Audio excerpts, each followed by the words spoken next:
Oke guys, Assalamualaikum warahmatullahi wabarakatuh. Kembali lagi bersama Blacker Production.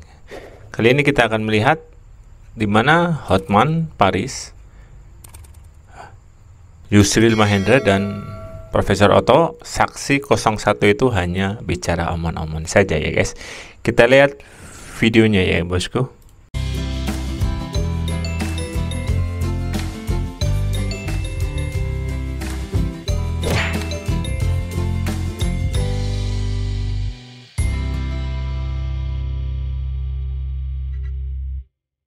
Sebenarnya saksi yang dihadirkan itu tidak menerangkan apa-apa, ya hanya ngomong-ngomong saja, Hanya jelas apa yang omong-omong ya, diomongkan dan tidak begitu relevan untuk dijadikan sebagai alat bukti di dalam persidangan. Dan karena itu kami berkeyakinan dari pertanyaan-pertanyaan yang kami ajukan dan tidak terjawab sebagaimana yang seharusnya dijawab. Kami akan menuangkannya nanti dalam kesimpulan. Pada akhirnya kami akan menyampaikan kepada majelis hakim untuk menolak keterangan saksi dan keterangan ahli yang disampaikan dalam persidangan ini. Selanjutnya silakan Pak Otto menambahkan.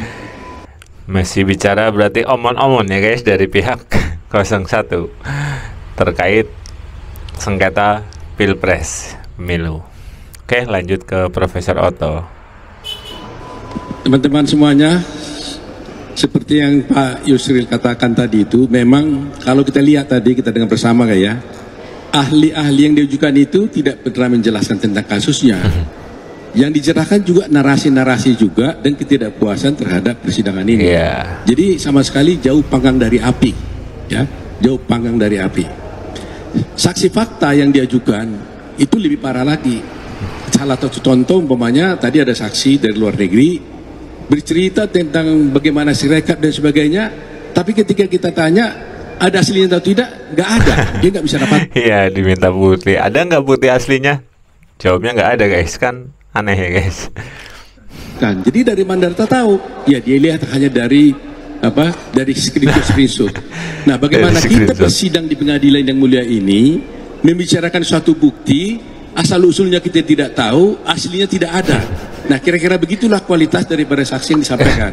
Jadi memang kita tidak merasa susah payah melihat dengan adanya saksi-saksi yang diajukan dan ahli tadi itu, kita yakin sekali bahwa permohonan ini mungkin tidak akan dikabulkan kalau berdasarkan saksi-saksi dan keterangan ahli ini. Gitu yang kita sampaikan. Ini Pak Hotman. Seperti itu ya guys. Pak Hotman sedikit tambahkan sebagai satu contoh tadi. Dari Profesor Otto meminta bukti, tapi buktinya hanya sekedar screenshot saja ya guys. Oke, kita lanjut ke siapa guys? Saksi ahli, lanjut saksi ke ahli hukum Hotman yang dihadirkan di sini panjang lebar menerangkan tentang terkaitan dengan kewenangan-kewenangan pemilu. Saya tanya persoalan simpel aja, ya. Ahli bisa membedakan nggak antara sengketa proses dan sengketa hasil? Dia bilang bisa, ya. Pendaftaran Pak Gibran sebagai calon presiden itu termasuk proses atau hasil? Itu proses, bukan hasil. Kalau hasil kewenangan MK. Jadi selesai jawabannya. Kalau saya beda, di awal persidangan ini aneh ya guys. Oke, lanjut kita ke Hotman Paris. Kuasa hukum 01 mengatakan Hotman akan menangis. Tadi malah saya ketawa-ketawa, lucu semuanya. Ya guys ya, kayak kemarin itu sudah persiapkan siap-siap kalau Hotman Paris akan menangis ya guys ya. Ternyata malah di sini Hotman Paris yang ketawa-ketawa ya guys. Lucu mereka, karena sepertinya mereka sangat kacau balau dalam membuat saksinya. Yang pertama, mereka selalu mendalilkan peraturan KPU mengenai umur 40 tahun belum dirubah pada saat pendaftaran Gibran. Mereka lupa nggak ada putusan Mahkamah Konstitusi nomor 90 yang mengatakan boleh asal pernah kepala daerah. Dan di pasal 47 Undang-Undang Mahkamah Konstitusi disebutkan putusan Mahkamah Konstitusi berlaku sejak diucapkan. Iya betul. Jadi iya. Dulu pernah di MK itu diucapkan boleh di bawah 40 tahun asalkan sudah pernah menjabat sebagai ya bupati entah itu apalah ya guys ya. Oke, lanjut. Perlu menunggu dirubah peraturan KPU.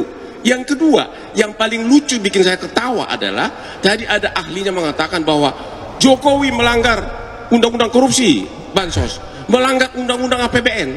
Pertanyaannya, bagaimana mungkin Mahkamah Konstitusi mengabulkan permohonan mereka dengan mengatakan Jokowi melanggar undang-undang tidak pidana korupsi dan melanggar undang-undang APBN, sedangkan Jokowi dan menterinya bukan pihak dalam perkara ini, dan Mahkamah Konstitusi tidak punya kapasitas untuk menentukan apakah ada korupsi atau tidak. Makanya saya bilang tadi, saya ketawa.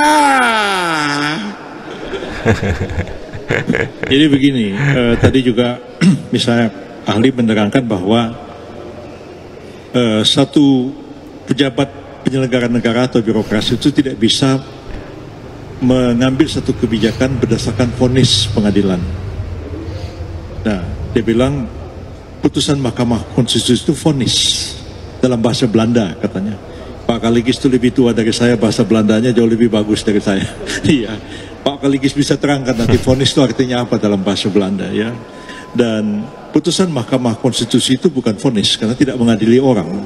Dia menguji undang-undang terhadap undang-undang dasar, dan dia membatalkan bunyi undang-undang ya pemilu dan mengatakan bahwa calon wakil presiden itu boleh ya di bawah 40 tahun.